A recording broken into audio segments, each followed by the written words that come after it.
kita masuk di dalam fenomena minyak urapan yang sering kita ketahui, pengajaran-pengajaran yang saya pikir itu sudah menyimpang sekali.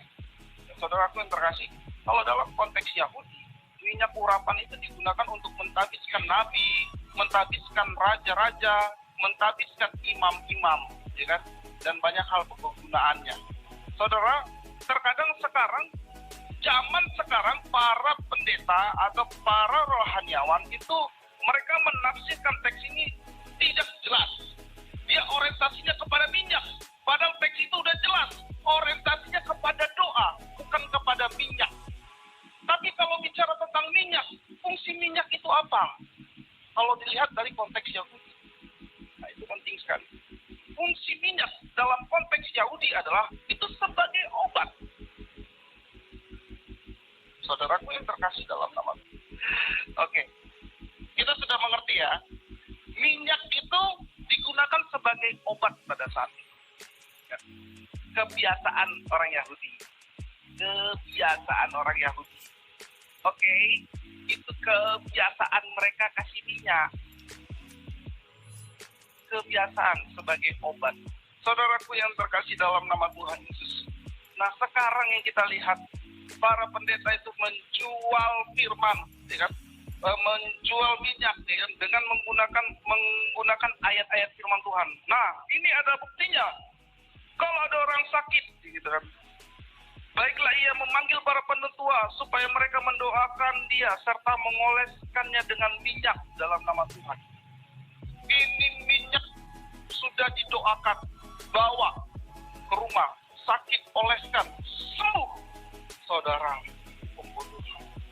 Ingat saya pernah nyampaikan firman Tuhan 2 minggu yang lalu bahwa ketika kita beriman, kita menjadi orang yang beriman. Karena kenapa? Kita untuk bisa beriman, pastinya kita harus membaca firman.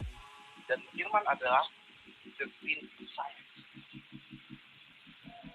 Firman itu membuat kita pintar. Bukan firman membuat kita bodoh. Kalau ada orang yang tidak pernah baca firman, yang tidak pernah menggali firman lebih dalam, itu akan mengalami kebodohan.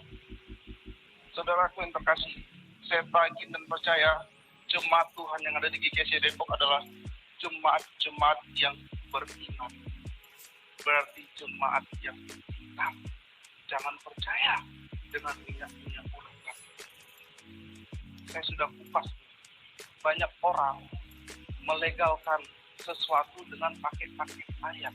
Saudara, ingat pada waktu Yesus dicobai di padang gurun, iblis pakai ayat.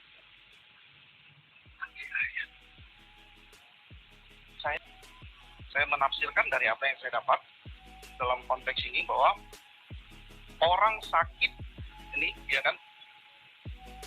Orang sakit harus diobati. Oke. Orang sakit harus diobati. Tidak hanya didoakan, tapi diobati. Tapi dalam teks ini masih pakai logika. Orang sakit itu harus diobati, saudara. Apa yang disuruh Yakobus? Panggil penetua dan doakan sambil dikasih minyak. Minyak pada saat itu sebagai obat. Obat seperti apa? Obat herbal. Itu. Orang sakit harus diobati. Obat sebagai sarana. Penekanannya kepada doa. Sama seperti hamba Tuhan. Gitu. Hamba Tuhan itu hanya sarana, hanya alat. Orientasinya tetap kepada Tuhan. Kalau saya bisa salah, saya cuma sarana. Kalau obat itu tidak bisa menyembuhkan, obat itu hanya sarana. Kan? Karena yang berkuasa itu adalah Tuhan. Orientasinya kepada Tuhan. Hamba Tuhan bisa salah, tapi Tuhan tidak pernah salah. Ada orang yang bergantung kepada medis, tapi melupakan Tuhan. Ada orang yang bergantung pada hamba Tuhan, tapi melupakan Tuhan. Tapi firman Tuhan mengajarkan kita, mereka adalah alat, adalah sarana. Jangan pernah melupa ketika dikasih obat yang manjur luar biasa, paten langsung sembuh. Jangan orientasi kepada obat itu, tetapi tetap kepada Tuhan. Tapi tidak juga dilupakan obat itu.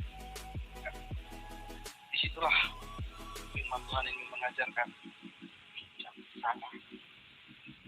Amin Bapak Ibu. Ya, firman Tuhan tidak mengajarkan kebodohan, tapi firman Tuhan mengajarkan kita pintar. Kalau ada orang yang jual minyak urapan atau ngasih ini sembuh, nggak ada hubungannya.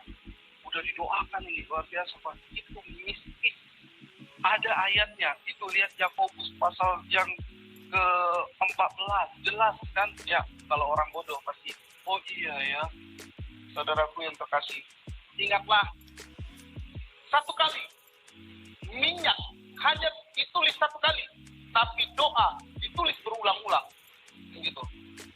Dalam ilmu berkhotbah pun seperti itu. Penekanan yang dicari, yang dilihat tuh penekanannya, gitu kan? Bukan minyaknya, tetapi doanya.